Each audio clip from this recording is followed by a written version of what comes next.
Hello, everybody. Welcome to Hamster's Hobby Hang. How you doing? Hades 2. Oh my gosh. Is that full release now? Did I hear that? Hello, hello. I played a bunch of that in early access. Played a bunch of Hades 1. But I kind of like had a big spree in the early access, and I haven't touched it in like, I don't know, a long, long time now. But I love me some Hades. Right now, I'm obsessed with a game called The Bazaar. It's kind of like a deck building. It's roguelike in the sense of like you're starting from nothing and creating a build and progressing. Um, but it's like an auto battler, which I've never played anything like that, any kind of auto chess thing or anything. But you're basically picking up items to place on your board that have different activations, and then you're picking events by like random vendors or like a monster fight where they'll play a board against your board that'll auto battle, and then you can get upgrades from that or buy them with gold. And then, so this is ticking around a day clock. So you have like 6 hours that are each encounters for different upgrades. And then the end, you fight the ghost of a player's board. So it's PvP, but they're not there. You're just playing like a snapshot of their board. But it's just all kinds of triggers happening. Like once you get to the end game, it's just all kinds of beeps and boops and numbers, and it's big dopamine. But it scratches the same obsession itch as Hades does.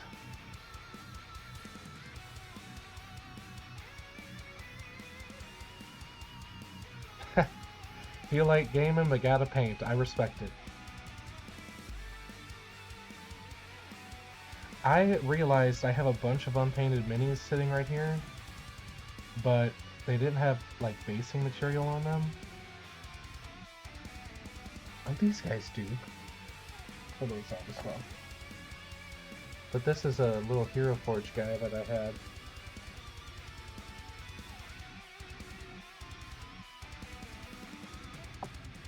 Gonna try that.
I gotta see if Chris or somebody can join the stream one of these days again. I miss when we had other people on, you know?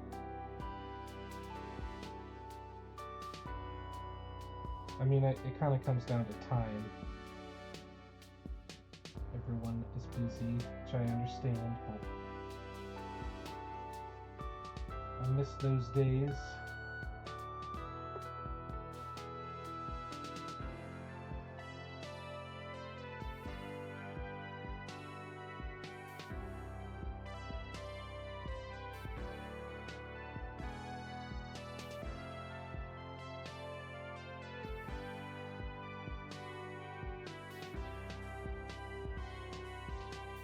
Had some exciting stuff on the development meeting today.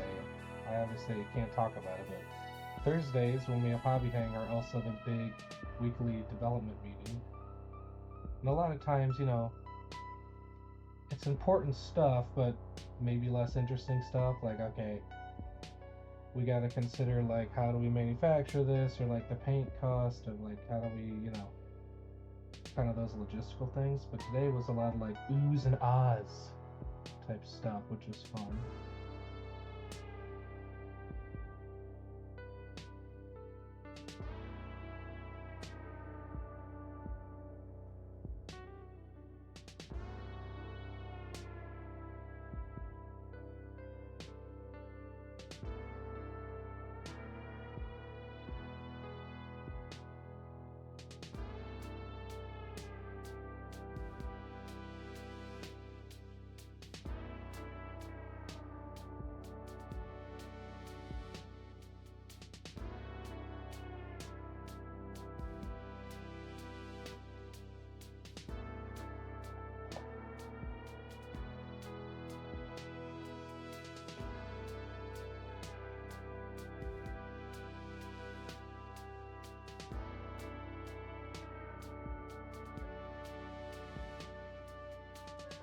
I don't know if you can tell, but the bases on these are like inset, so when you put your texture stuff on, it's like it's below the base rim, or like it can build up to the base rim. It's kind of strange. I guess I understand, like some people, maybe someone who designed it thought it was like weird how basing is like on top of the base instead of being ground level, or I don't know what the purpose would be. It's a little weird to me, but maybe I'm just used to just the flat top.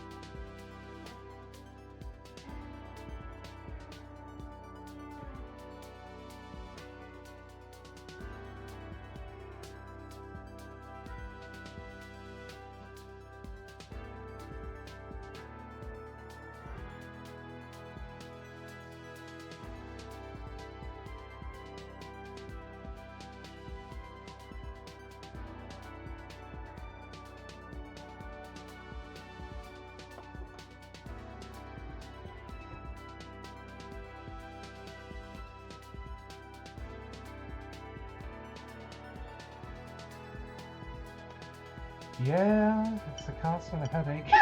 Excuse me, those tariffs.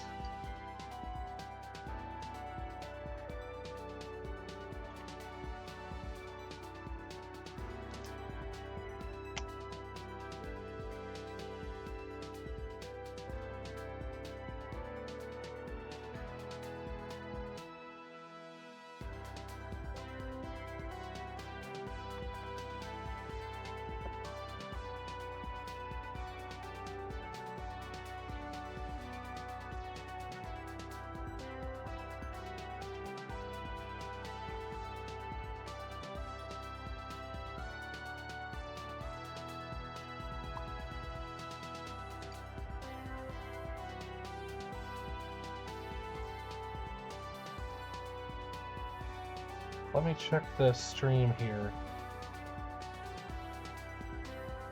It looks like on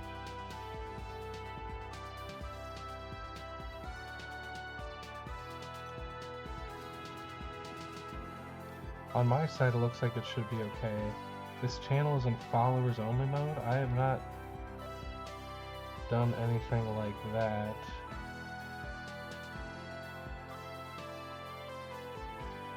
It's weird that it says that, because it says here that that's not true.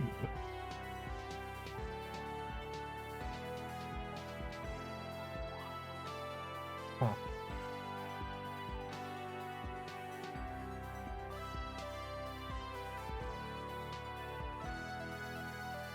Yeah, I mean, welcome in. MCR. Uh, this is a wet palette only in the tray. Uh, I primarily don't use like the hobby branded wet palettes. Uh, Basically, this could be any shallow thing, like oftentimes they use a Tupperware or something. And then you can either fold up paper towels, or what this little sponge thing is called a Swedish towel. It's just a thin sponge. And then this is parchment paper from the grocery store, really cheap. So it's usually quite a bit cheaper, and I like it better too because I don't want to replace the palette paper that's comes with the pallets. This is just cheap baking paper, so. But this originally was the Masterson's Stay Wet palette, like the small one, like 8 inches or something. And it's pretty inexpensive, so if you want to start with that, totally go for it. But like, I don't use the lid, like I don't use it to like save paints overnight or anything. So as long as you just get a little shallow plastic thing, you're gonna be good. Get paper towels or the Swedish towels and baking paper, and you're good to go. Yeah, just make sure it's like the parchment. It's like not the wax. It's like wax paper without the wax. You don't want that. This is just like the tan paper.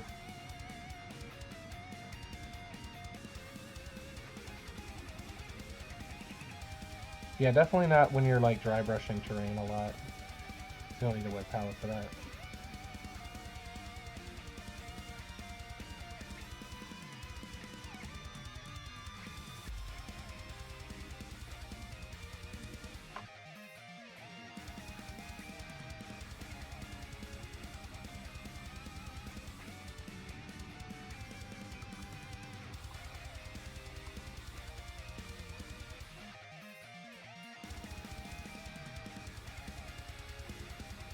Oh, nice. Okay, so you've got some of that already.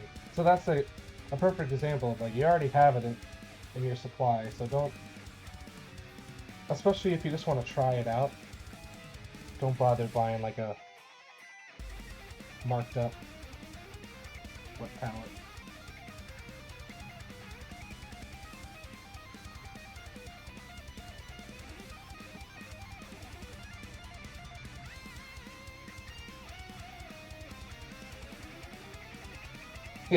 Yeah, something like those little shallow takeout things. That's a great idea for that. And then it even has the lid if you want to use that.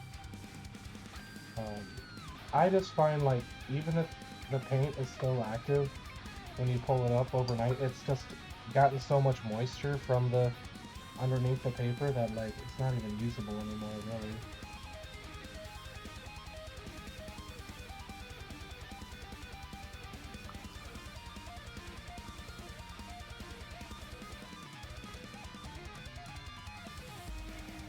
Yeah, not wax paper. I I usually see it labeled as parchment paper.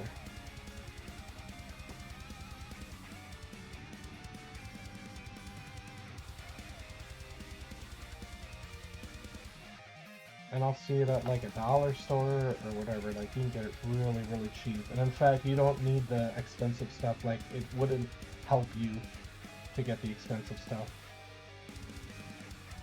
for our purposes. Maybe for baking purposes, I don't know. But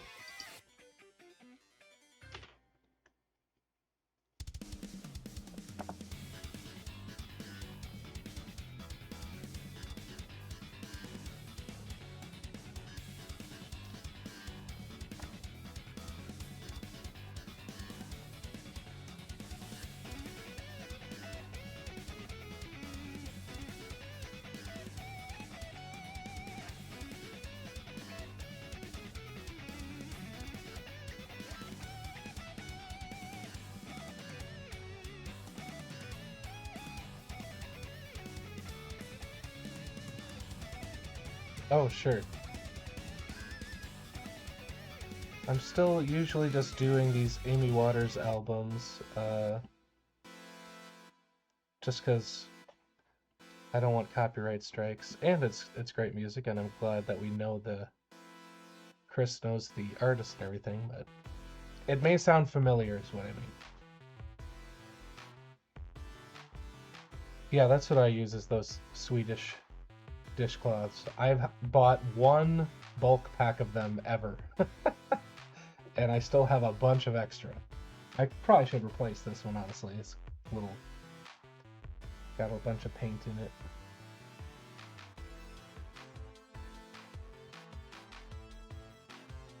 MCR, I saw your first time chatter. Were you just looking for mini painters, or are you familiar with Dwarven Forge?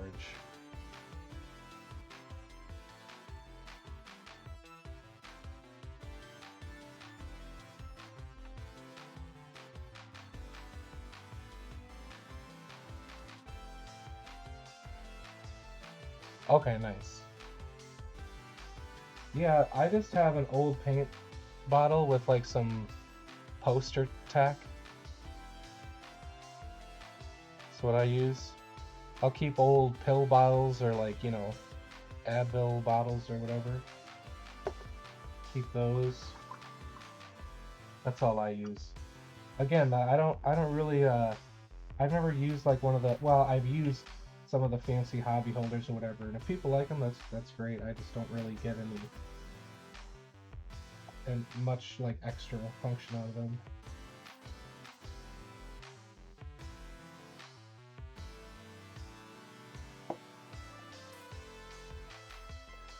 But usually my paint handles are, if I don't have one of these, I mean, I have a bunch of these. These actually have a bunch of paint in them that is still good, but I don't really use the brand anymore.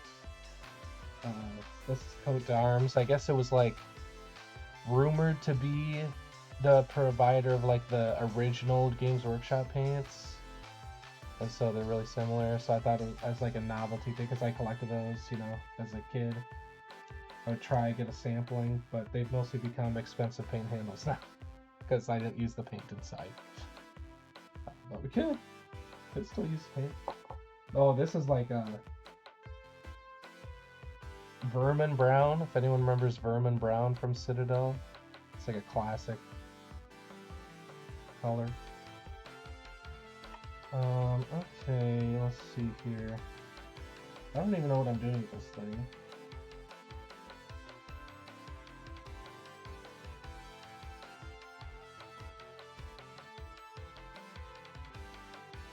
This was part of a set. Maybe we can pull from some of these.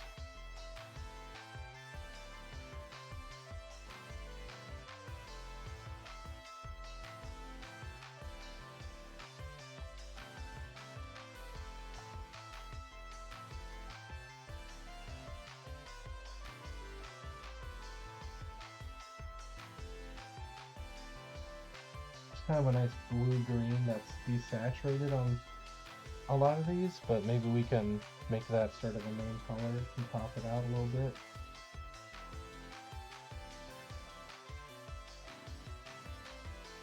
Oh.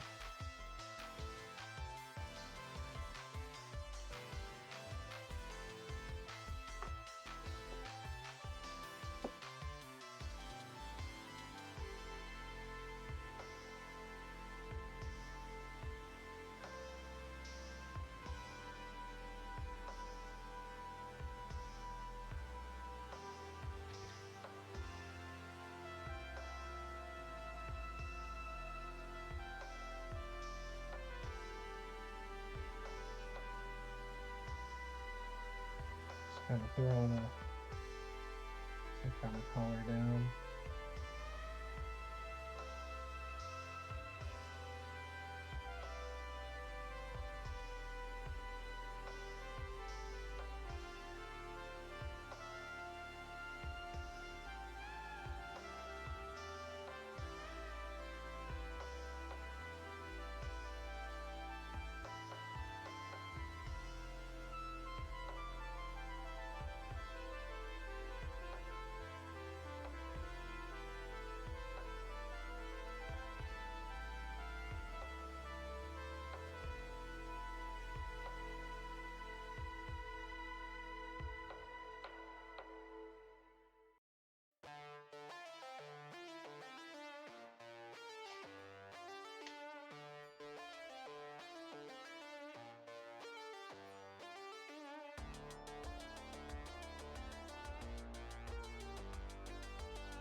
I used to glue minis to the bottom of highlighting pens before I purchased items specifically for these, like the big fat ones.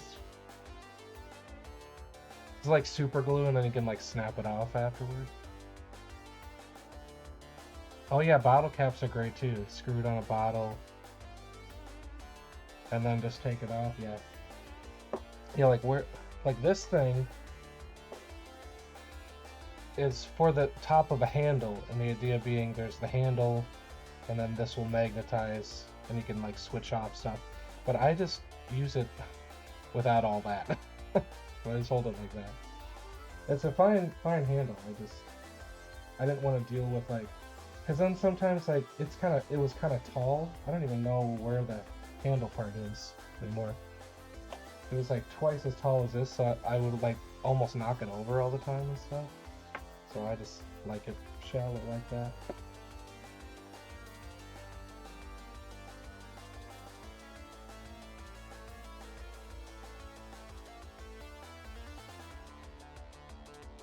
I got too excited and pulled off some of this that I painted on.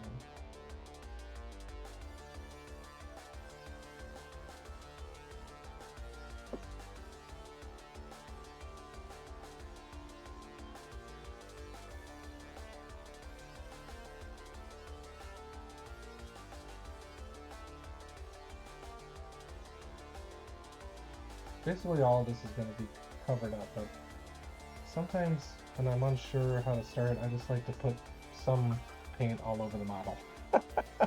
We technically have a fully painted miniature right here. As a confidence boost.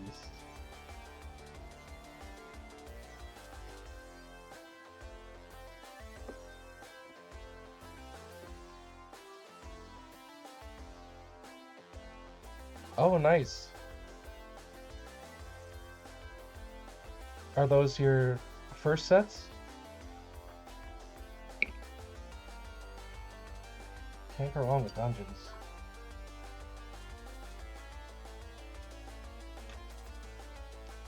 My first campaign with Dwarven Forge was Caverns Deep.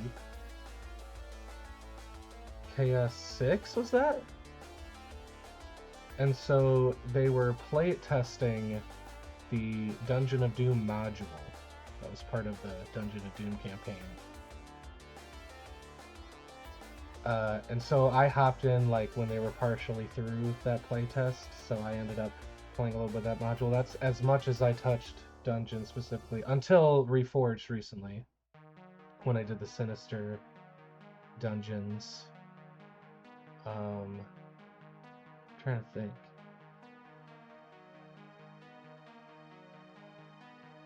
Yeah, and here and there maybe like bring up some old dungeon piece into the Dungeon of Doom scheme or something. Ah, the pre-magnets. Well, awesome. I'm glad you're starting the collection back up.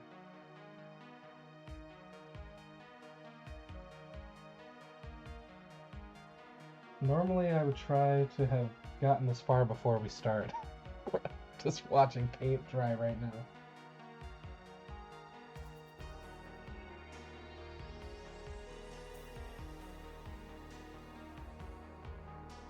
Alright, I gotta actually think about what the heck we're doing on here.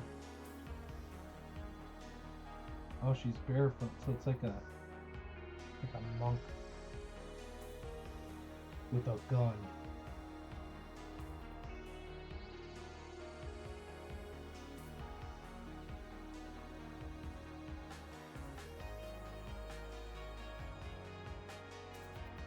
It's a little hard to see what some of the elements on the...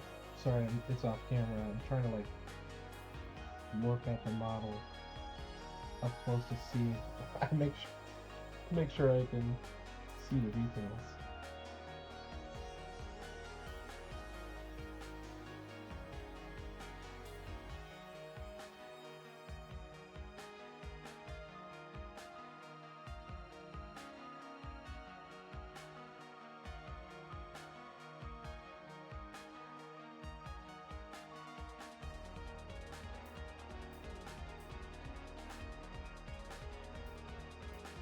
Okay, we can do like the katana is like some powered up, glowy type thing, maybe.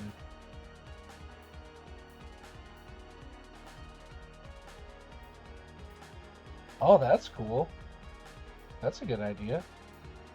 Throw some roofs on a dungeon build? Like a little room? That's a great idea. I guess there wouldn't be windows, but you could throw a door. And at that point, if it's like one floor, like you wouldn't even hardly like see the windows anyway.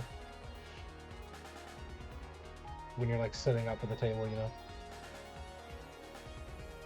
Yeah, Zaltara's Game Room is a super popular set.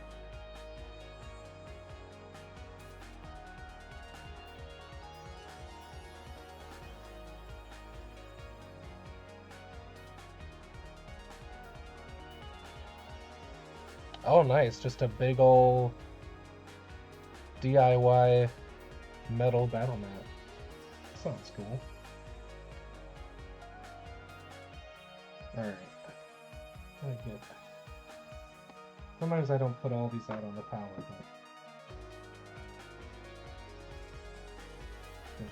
I shall. Get a couple more. Hello, Finley. Welcome, welcome.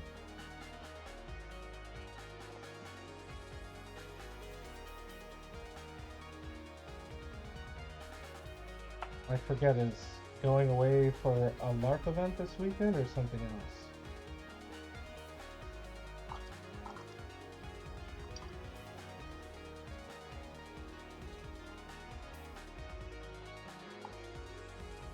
Okay. How did that go?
Yeah, there looks like there's like some belts and sashes, but they're kind of covered up by the pose for the most part, in front especially.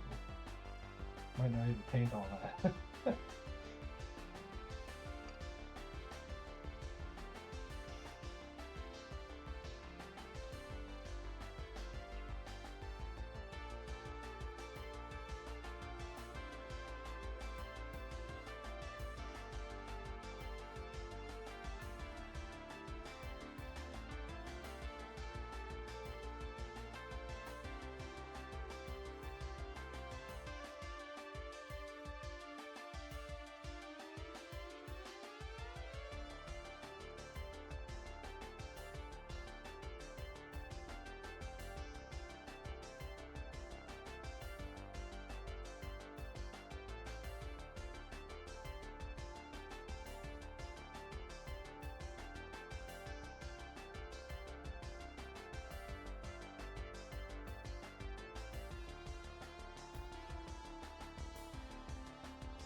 Dang, that sounds intense.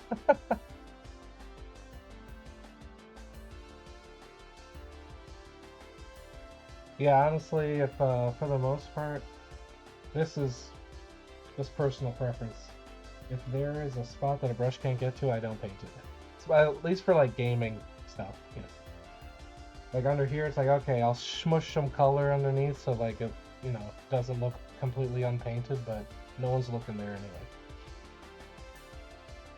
I know a lot of people will keep shields off of minis.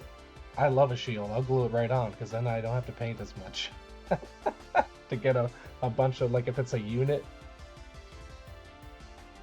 That's just me though. You know, I'll like stab and smush paint in there to make sure like it looks like, if you were to look at it, it would like look somewhat painted. Maybe even a quick like scratchy, you know, dry brushy highlight or something on the arm, just by, you know, getting in there once or twice, but no precision on those areas for me.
So like for instance here, there's kind of like a weird section back here that still has a little primer and whatnot. I'm just going to take any old dark color and smush that. I'm being really careless right now because everything we can cover up at this point. I'm just like trying to map out the model a little bit for myself more than anything, and get some like dark midtones down. Still like making progress, but it's all kind of on the fly, subject to change, I guess. What is that thing? Some armor?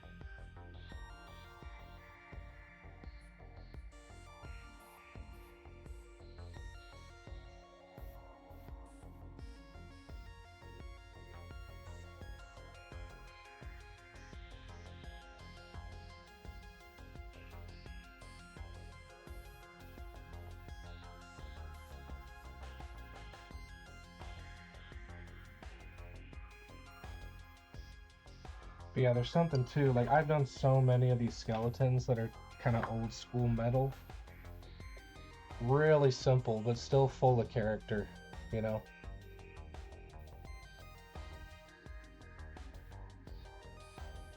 But nice, even with this shield, it's like most of the mini is still kind of accessible with the brush.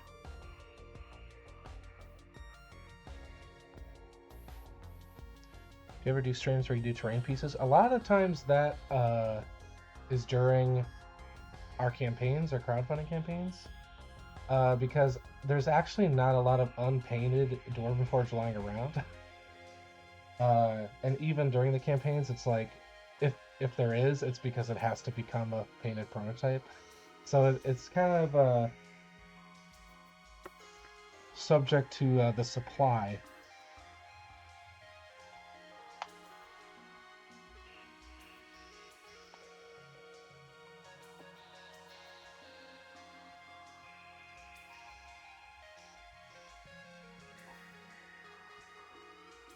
Whereas one of the main reasons that this stream started during lockdown was that I have all kinds of random miniatures lying around, mostly in the box. So I said, hey, we're doing this Twitch thing. I'm sitting here. I've done streaming before, so I have like a basic setup. And I have stuff to paint, so.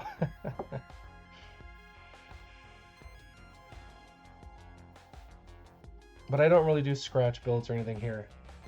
You know, I got a tiny place that is shared, so I'm not cutting up foam or anything out here. Maybe one day at the shop I could do it and bring it home or something, but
if you're looking to do Rocky Hills really quickly, just chopping up the old pink insulation foams, classic.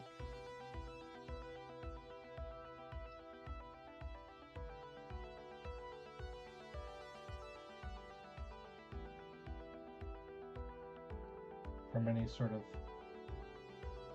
Home Depot type store or something.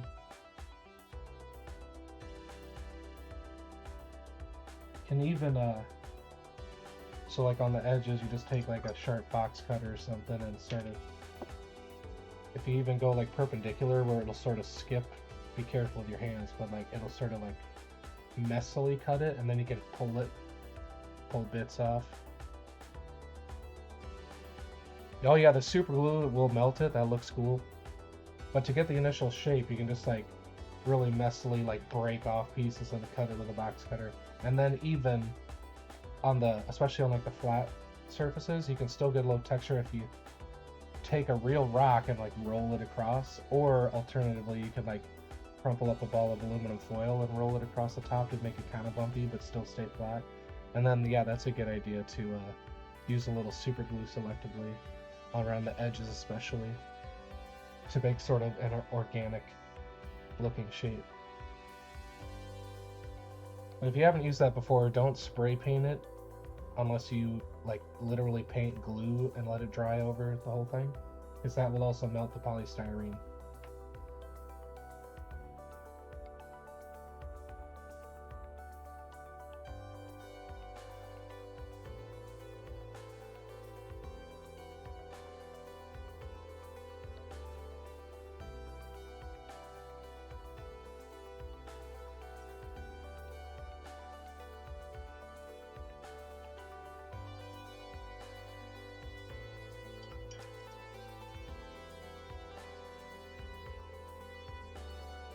Yeah, yeah. I think a common tactic from Black Magic Craft too is like use that Mod Podge. It's like a thicker kind of glue, or it's like a paintable kind of glue, and he'll actually like mix paint into it. So he'll do like a black and a brown to get like your base coats that also seal the foam, but also kind of start coloring it, and then you can just dry brush it, and that will keep the foam. It would make like a hard shell so that the foam doesn't chip and bump into stuff when you're playing on it and leave like a big old pink flake that comes out of it.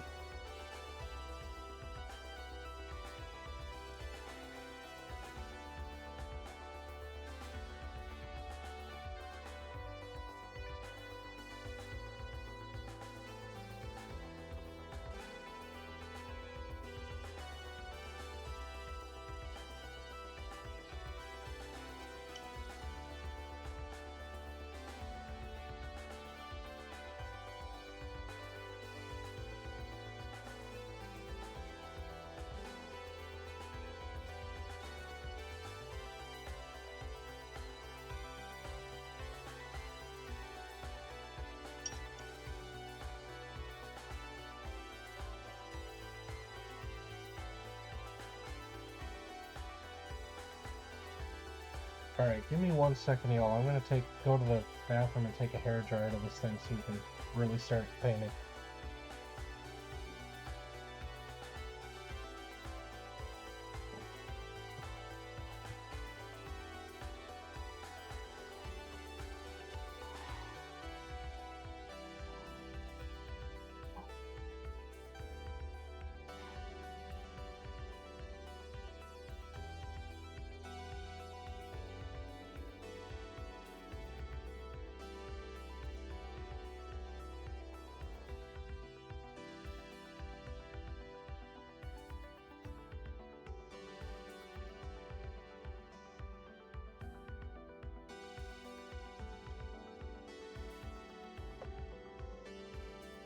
The hair dryer is my favorite hobby tool. I should have one over here at my desk, honestly. I don't have a good place to plug it in, though. Park it. No, I'm not. I wasn't going to the bathroom for that this time, okay?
Oh, nice. Yeah, that's a good strategy. No, some of them start tilting a little bit.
Yeah, especially here in hobby hitting, I just mix everything. I only use like 12 paints. Uh, and importantly, there are usually like only one or two pigments inside of the paints, which makes them easy to mix kind of intuitively. Like if you were to try to mix hobby paints, sometimes they have a bunch of weird, you don't know what's in the mix, so like they will, like the mix of the pot, and so they will mix weirdly, like especially if there's a bunch of white in the paint or something, you know. Um, but yeah, basically like this is like my base coat, and then I just threw like a couple mixes in with white.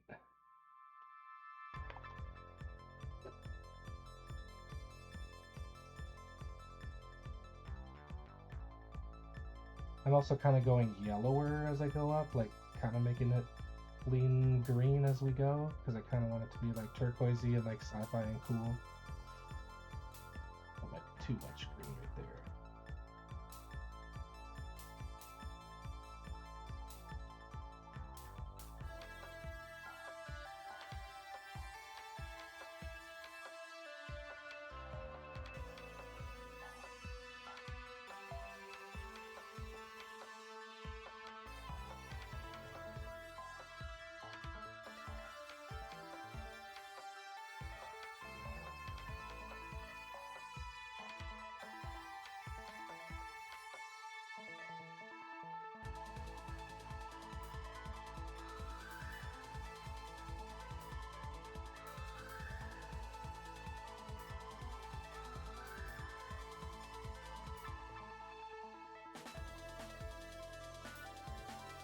But it's one of those things, you know.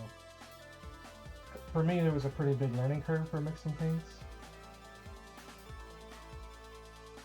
but I just kind of committed. I painted like, you know, 100+ models on stream, just having this palette. So now I'm pretty used to it, where it's actually faster for me to be able to mix on the fly based on what I'm imagining instead of like going to a collection of paints, you know. Which is kind of a shame because I bought a lot of paint sets, but they're all at the studio at the Warby Forge. Oh, thank you. Yeah, I really like hobby paint for that reason, because it's like doing a fun style of painting where you're just kind of mixing and you're layering up textures and stuff, and it's a really kind of fun, relaxing way to paint for me.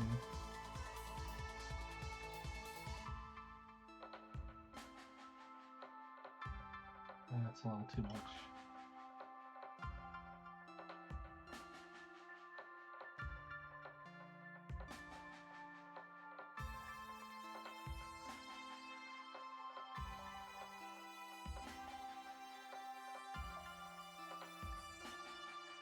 I'm like, I don't want to go too crazy down here. I want this to look pretty finished, but you might have guessed. But I think this sword will be kind of like a red lightsaber-y, so we'll do a bunch of glow. So we don't actually have to like paint too detailed on the other stuff because it's gonna grab all the attention. The glow is. So I think we'll call it there. I have another webcam on the shelf behind me. I was maybe thinking about setting up a palette cam so you can see me as I go, but I don't know if that's interesting screen space or not.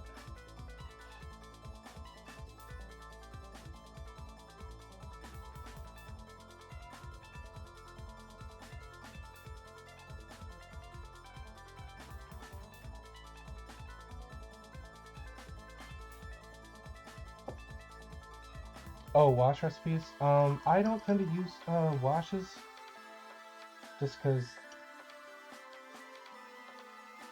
I don't know. I'm usually painting like this where I'm layering with a little more control, but I don't really use a recipe because it depends on the paint pigment. Like some are more transparent or thin than others. So I mean, what I do is I just use water. I'll just do like a brush full at a time from my cup and add it, mix it in. But the thing is, I wouldn't even do like a dropper. Just sometimes you just need, like, even if you dab off excess water, just start small, start slow, because obviously you can't make the paint thicker again. So even right here, I didn't even dip my brush in the water again. It was just had some moisture in it, and it's already thinning the paint out, you see? So I'd probably do this in a well palette.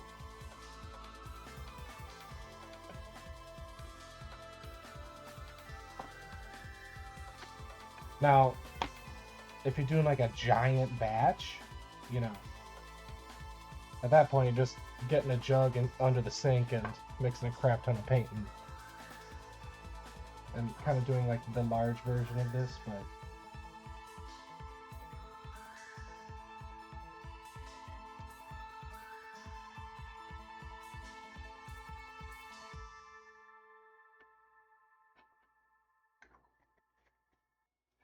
just because I wouldn't do the wash on the wet palette necessarily because it will just spread out and then dry out and whatever. But so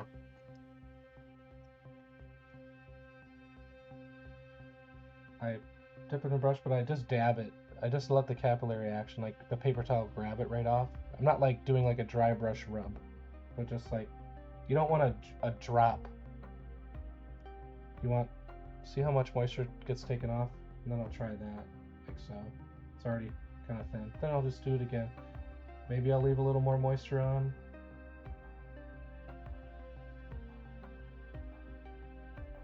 Fingernail for transparency is a good test.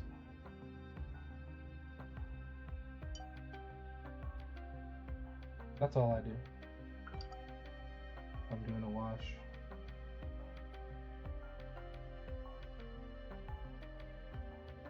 No, I would, well, what I imagined was it could just be a small picture in the corner. Like, imagine my head cam size, but just the opposite corner. It's kind of what I pictured.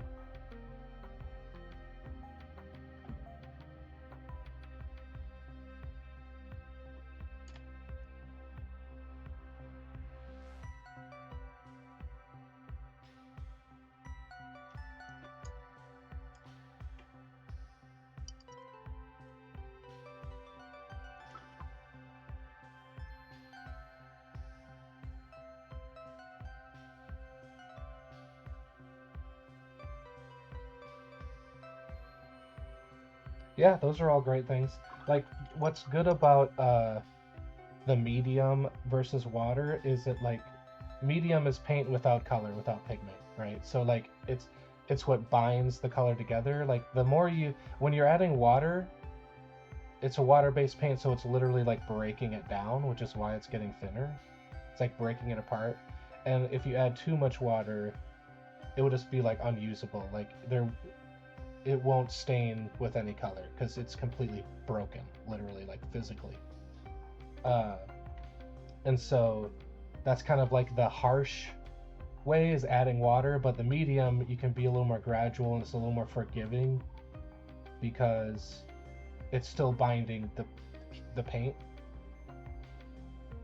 And then the flow aid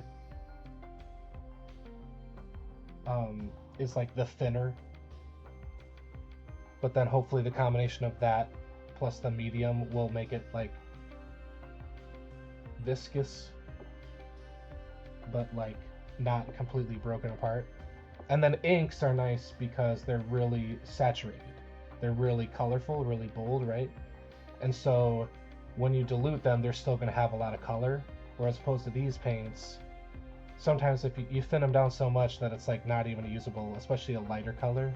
It's like too thin to even like really be impactful, especially when you're doing a recess shade for a wash or something. So that's why inks are nice.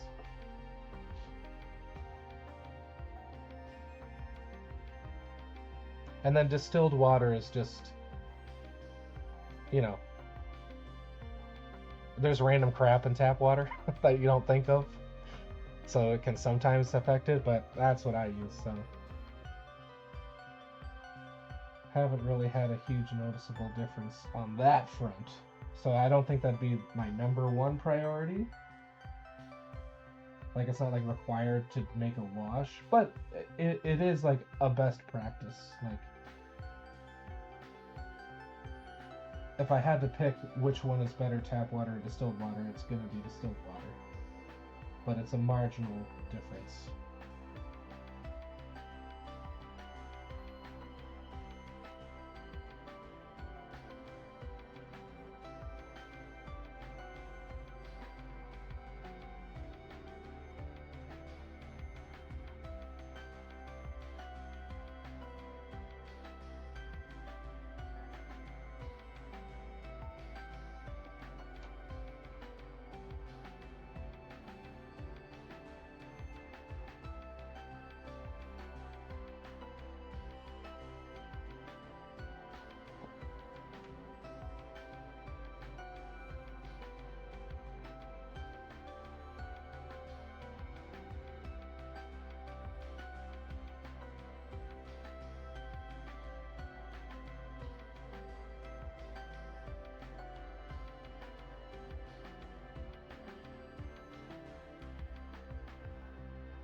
Oh, nice, yeah.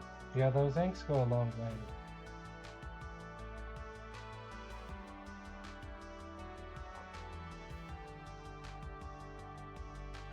Go a long way. I've only replaced like 1 or 2 inks my whole many years of painting. And that's mostly because it was used in an army. I found it's my favorite way to paint yellow. There's like a broad, like a large area that needs to be yellow, like armor, you know, the main like Space Marine armor or something. It's just like some kind of light, you know, close to white base. Or, you know, what I did for Stormcast was like red base coat, not even that dark of a red. And then the classic slap choppy white, and then blast it with a yellow ink, and that makes a poppy yellow. Because yellow is one of those pigments, kind of like I was talking about before, that like just doesn't have good coverage. Even if they kind of try to formulate the paint, it's like, oh, this is an opaque yellow. It's like, I don't think a truly opaque yellow exists. That's just the nature of the pigment. But the ink style was, man, it's hard to go back from that. What time are we at?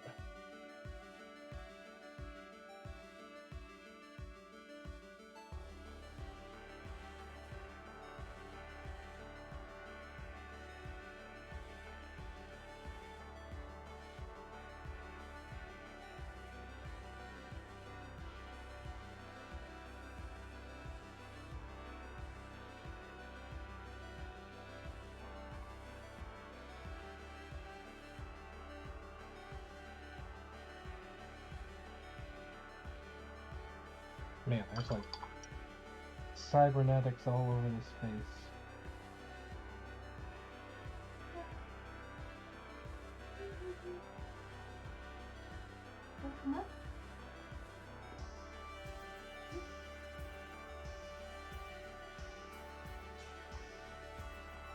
Sorry, I'm gonna do this hairline off camera because I just have to like fix it because I don't want it to take a long time. I just want to get to the sword. Kind of just trying to like be pretty much done with everything else because once we add the sword glow and stuff, that will kind of be the final effect on top of everything surrounding it anyway. So I'm just kind of trying to like basically more or less finish the model, except for that.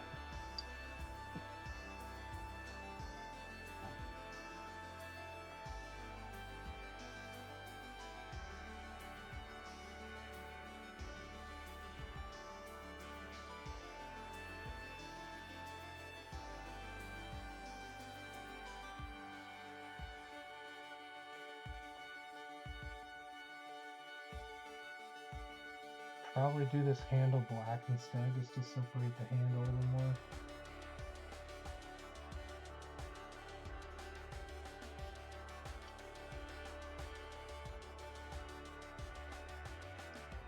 Yeah, cadmium is the most opaque. It's why I have this orange. If I really need to paint something that's like truly orange, then I'll use the cadmium, but you're right, it's super toxic.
Yeah, thanks for tuning in and chatting. I try to do this stream most Thursdays, 6 p.m. Eastern, 6 to 8. So if you're ever around, want to tune in again, love to see you. and enjoy Fellowship. I'm jealous. That'll be a fun night.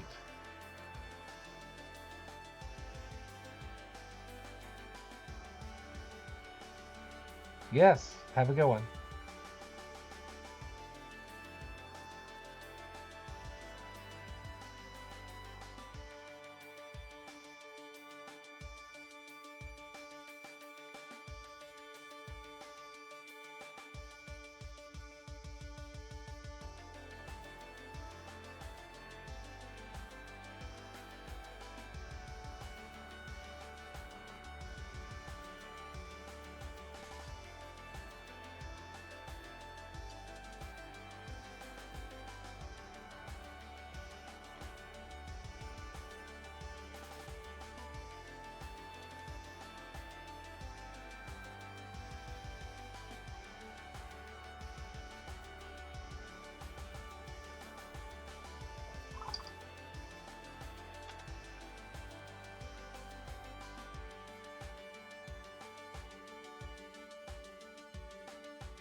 I'm kind of doing a washy thing here too. There's just so little texture on those tiny feet. Just kind of gotta get away with what I can here, and on the fingers.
Okay.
See what I mean? I was going crazy with this effect, so it's like, I think I probably even already did overpaint some of these areas that are just gonna cover that.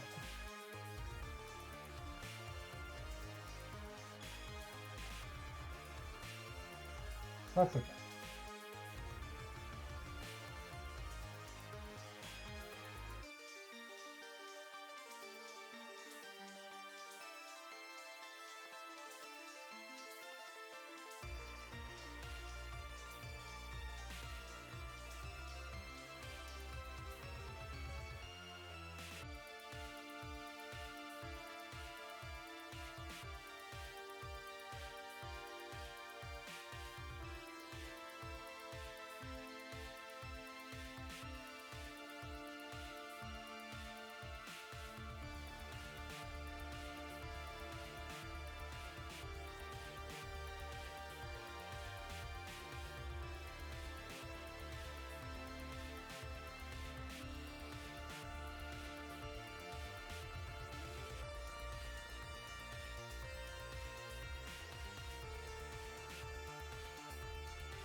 little overboard. Not really, I mean, that's gonna be fine.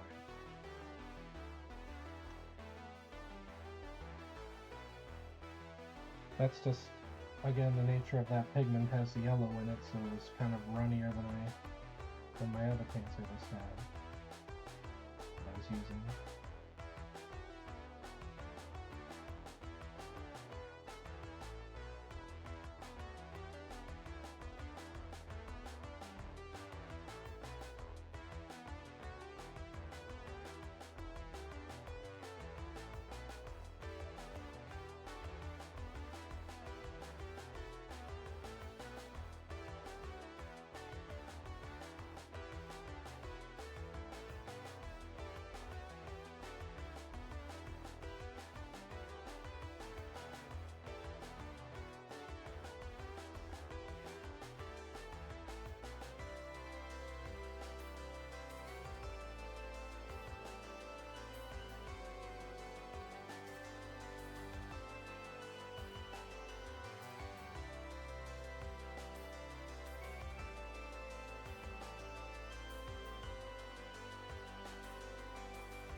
Yeah, that's where I'm at too. I'm squinting on this thing.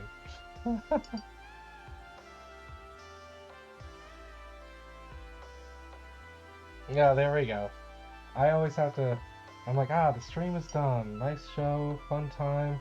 All right, now I gotta clean my brushes. I always have to force myself.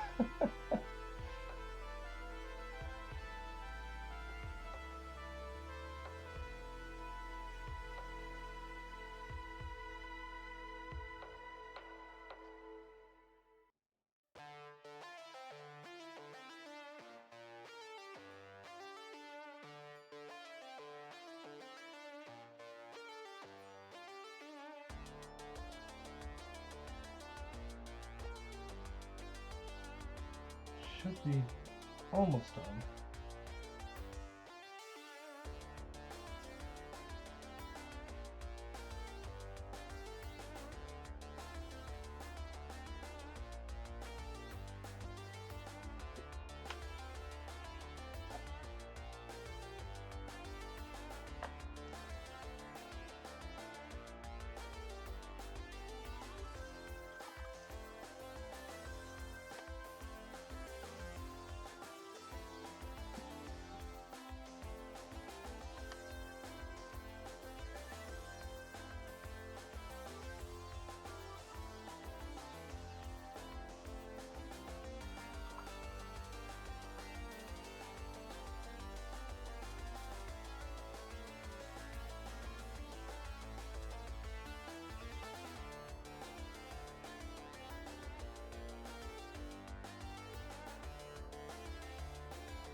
Yeah, blessing and a curse.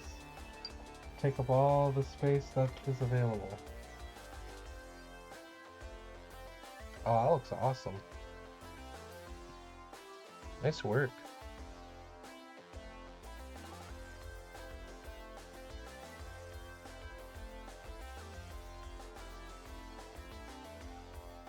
Yeah, that looks great.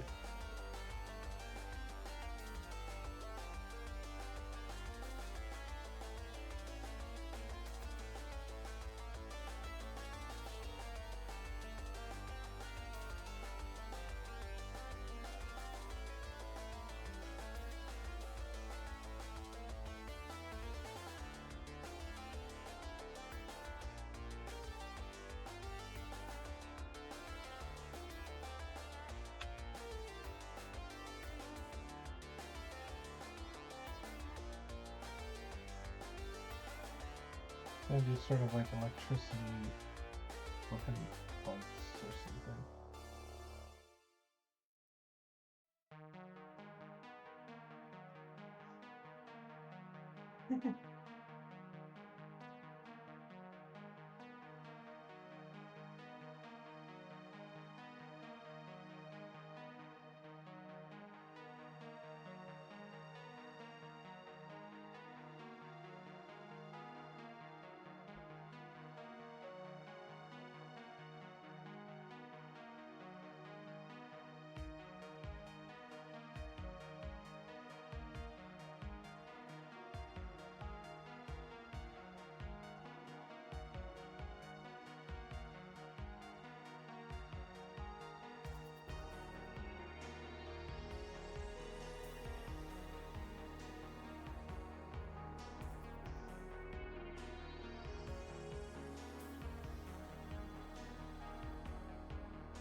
Alright, I think I'm gonna call it there.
Alright.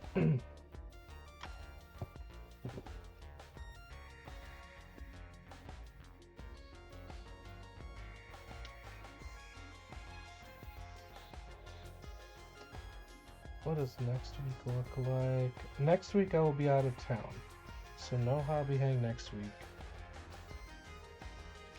But thank y'all for joining me tonight.